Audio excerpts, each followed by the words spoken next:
Hello नमस्कार दोस्तों, स्वागत है आपका अपना YouTube channel Ramvilas study point पे। आज मैं फिर से अपने श्रृंखला को आगे बढ़ा रहा हूँ 2020 जीएस टेस्ट सीरीज में। और ये जो श्रृंखला है बिहार में होने वाले सभी प्रकार के वनडे एग्जाम के लिए इम्पोर्टेंट है, इसलिए इसे ध्यान से देखिएगा। पहला क्वेश्चन है, रामचरितमानस के लेखक कौन हैं? सूरदास, तुलसीदास, कबीर, वेद व्यास। इसका एग्जैक्ट आंसर हो जाएगी कि रामचरितमानस का जो है रामचरितमानस एक रामचरितमानस का लेखक है तुलसीदास। रामचरितमानस का लेखक कौन है? तुलसीदास। नेक्स्ट, अगला है सर्वव्यापक डोनर ग्रुप। सर्वव्यापक डोनर ग्रुप, देखिए इसी को अपनी भाषा में समझें तो सभी को दान करने वाले रक्त समूह या ब्लड ग्रुप कौन सा है? ना, सबको देने वाला ब्लड ग्रुप कौन सा है? ओ, ए बी, ओ या तो ए। देखिए इसको हम सिंपल भाषा में किस ढंग से समझे थे आपको बताते हैं कि देने वाला बहुत कम होता है जबकि लेने वाला बहुत ज़्यादा होता है। तो जब सर्वग्राही कहेगा यानी कि सबको जब लेने एक्सेप्टर वाला बात कहेगी तो एक्सेप्टर का आंसर हो जाएगी ए बी। एक्सेप्टर का आंसर क्या होगा?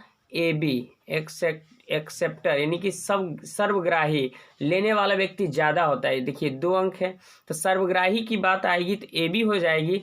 जबकि आपका बात कर दिया जाए सर्वव्यापक डोनर, डोनर मतलब दान करने वाला, किसी को ये दान करने वाला वो होता है आपका ग्रुप ओ।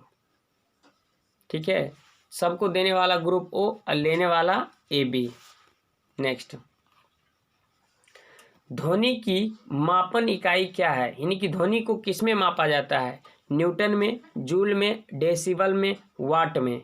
तो ध्वनि की माप की जो इकाई है यह डेसिबल में। देखिए ये इकाई क्या है, हम जब बचपन में पढ़ते थे तो ये समझ में नहीं आता कि ये इकाई क्या है। जैसे ध्वनि को मापना रहता है, हम ध्वनि नहीं जानते, हम सीधा से जानते हैं कि दुकानदार के पास यदि हम आलू लाने जाते हैं तो वहाँ जो आलू लेते हैं तो क्या कहते हैं हम कि 2 केजी आलू चाहिए या 10 केजी आलू चाहिए। तो हम जब भी बोलते हैं तो केजी में बोलते हैं, ये ना कि हम जाके कहते हैं 2 मीटर आलू चाहिए, 10 मीटर आलू चाहिए, 10 न्यूटन आलू चाहिए, ऐसा नहीं करते हैं।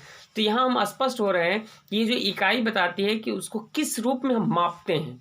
ठीक है, तो ये ध्वनि की इकाई यानी कि ध्वनि को अगर हम मापेंगे कि किसी का डीजे कितना ध्वनि उत्पन्न कर रहा है तो उसको जब भी मापेंगे हम तो डेसिबल में मापेंगे।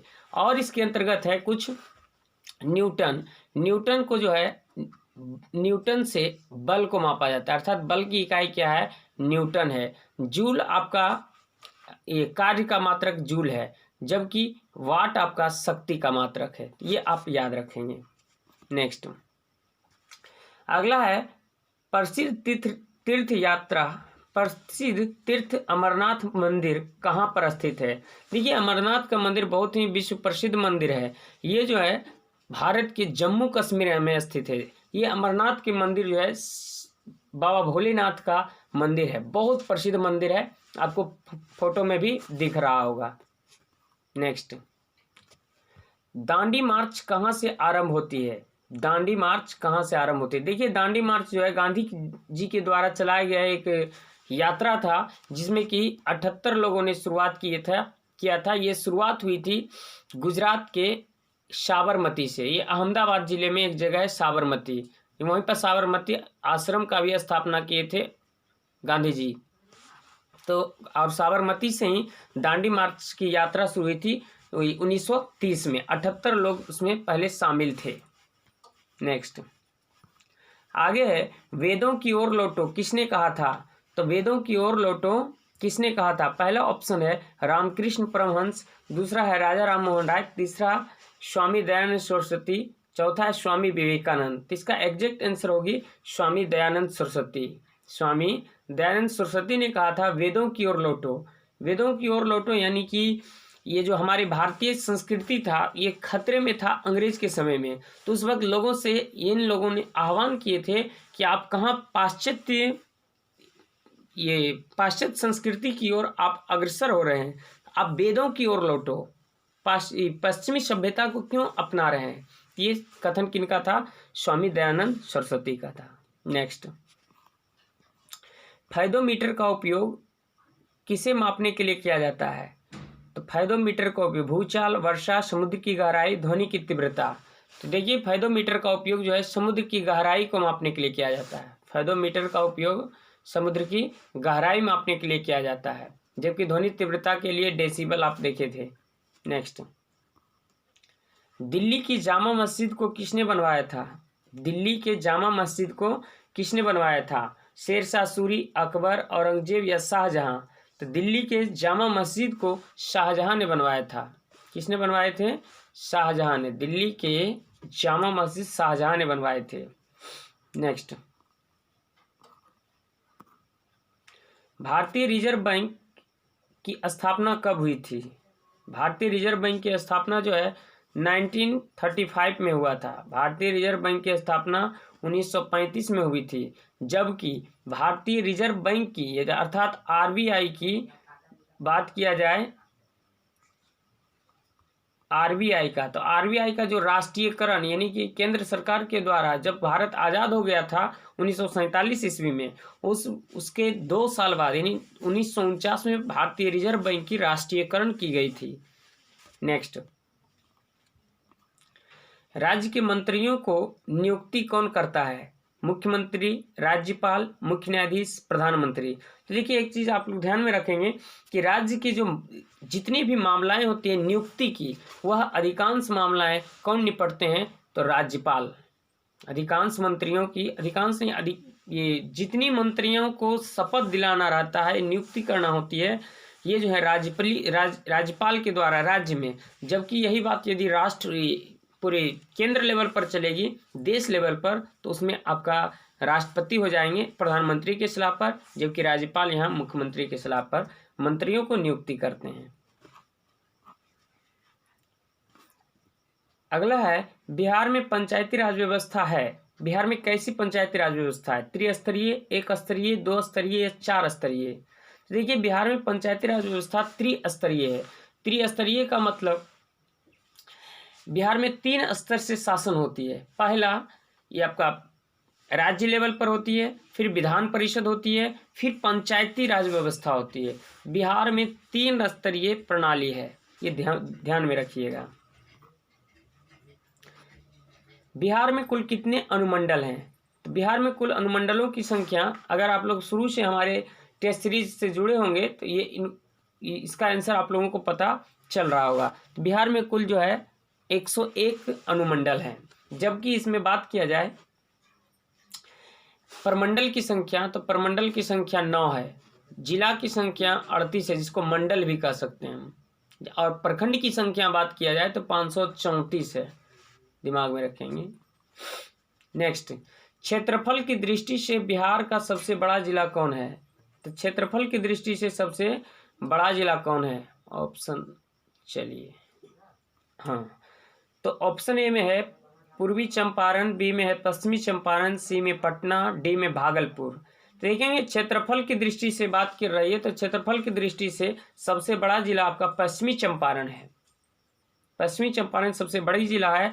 और जबकि जनसंख्या की सेंस से कहें तो जनसंख्या की दृष्टि से सबसे बड़ा जिला कौन सा है? पटना है। नेक्स्ट, बिहार में न्यूनतम साक्षरता वाला जिला कौन है? यानी कि सबसे कम पढ़ा लिखा वाला जिला कौन है? तो पूर्णिया है। सबसे कम पढ़े लिखे जिला या न्यूनतम साक्षरता वाला जिला कौन सा है? पूर्णिया है। जबकि अधिकतम की बात किया जाए, अधिकतम साक्षरता वाला जिला कौन सा है? रोहतास है। अगला, स्वराज पार्टी की स्थापना किसने किया था? सरदार वल्लभ भाई पटेल, भगत सिंह, चित्तरंजन दास और मोतीलाल नेहरू, सुभाष चंद्र बोस और रास बिहारी बोस। इसका एग्जैक्ट आंसर हो जाएगी कि स्वराज पार्टी की स्थापना चित्तरंजन दास और मोतीलाल नेहरू ने किए थे 1923 में। किस अधिवेशन में इसकी जो रूपरेखा तैयार किया गया था? तो गया अधिवेशन 1922 में इसकी रूपरेखा तैयार किया गया था। नेक्स्ट, जी का मान कितना होता है? ये कैपिटल जी की बात कर रही है। एक स्मॉल जी भी होती है, एक कैपिटल जी और एक स्मॉल जी। पहले हम स्मॉल जी के बारे में बता देते हैं, उसके बाद हम कैपिटल जी की चर्चा करेंगे। स्मॉल जी का जो मान होता है 9.8 मीटर प्रति सेकेंड होता है। ये स्मॉल जी गुरुत्वीय त्वरण है।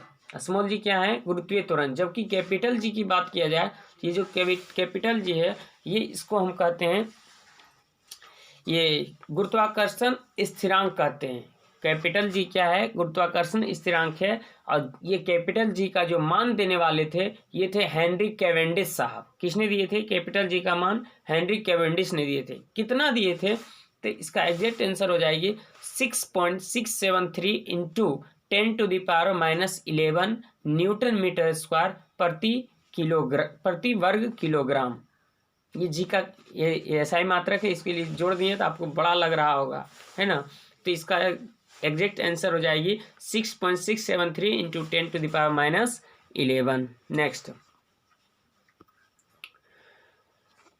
बहुत इंपॉर्टेंट क्वेश्चन है। ऑक्सीजन का खोज किसने किया था? ऑक्सीजन का खोज किसने किया था? Joseph Presley, Hamilton, Rutherford, Niels Bohr. तो ऑक्सीजन का खोज करने वाले थे जोसेफ प्रिस्टले। हैमिल्टन जो है CO2 के खोज किए थे। रदरफोर्ड ये सब भी साइंस विज्ञान से संबंधित है। आगे देखते हैं। नारियल का रेशा किस उत्तक का उदाहरण है? टिश्यू किसका है? नारियल रेशा देखिए एक हार्ड पदार्थ है, और हार्ड पदार्थ के लिए स्क्लेरेनकाइमा जिम्मेदार है ना। हार्ड पदार्थ के लिए स्क्लेरेनकाइमा जिम्मेदार है। स्क्लेरेनकाइमा का ही नारियल का रेशा बना होता है। संयोजी उत्तक की बात की जाए, संयोजी उत्तक की बात की जाए तो संयोजी उत्तक तो एक कैसी उत्तक है? जंतु उत्तक है। जबकि स्क्लेरेनकाइमा आपका पादप उत्तक है, और इसी से जितने भी कठोर पदार्थ होते हैं, खास करके ये अच्छा उदाहरण देखने को मिलता है। क्वेश्चन पूछा भी जाता है कि नारियल का रेशा किस उत्तक का उदाहरण है? स्क्लेरेनकाइमा का। कोलेनकाइमा भी पादप उत्तक है।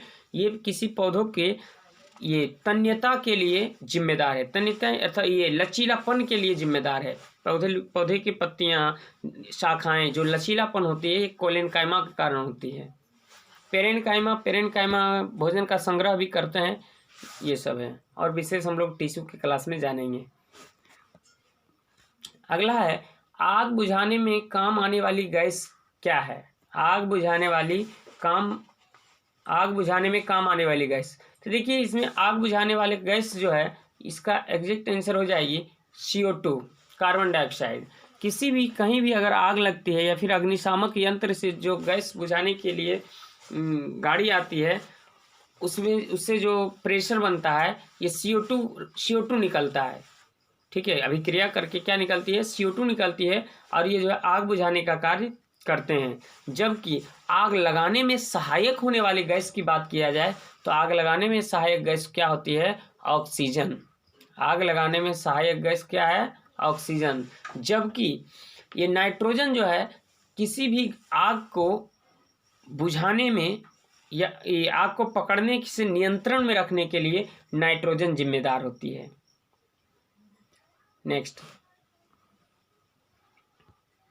भूकंप की तीव्रता का मापने का यंत्र क्या है? भूकंप की तीव्रता मापने का यंत्र क्या है? तो इसका ऑप्शन है anemometer, barometer, Richter scale, Kelvin meter. तो इसका एग्जैक्ट आंसर हो जाएगी आपका रिक्टर स्केल।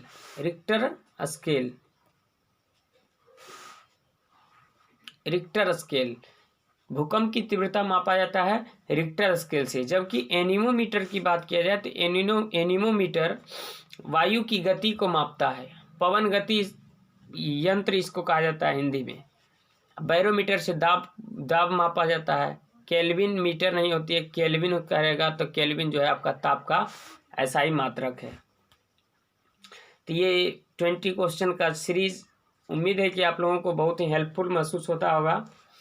और यदि अच्छा लगे तो कमेंट में हमें ज़रूर बताएं, और किसी प्रकार की डिमांड हो तो आप बोलें, आपकी डिमांड को पूरा किया जाएगा। तो बहुत बहुत धन्यवाद। मिले हम लोग नेक्स्ट वीडियो में।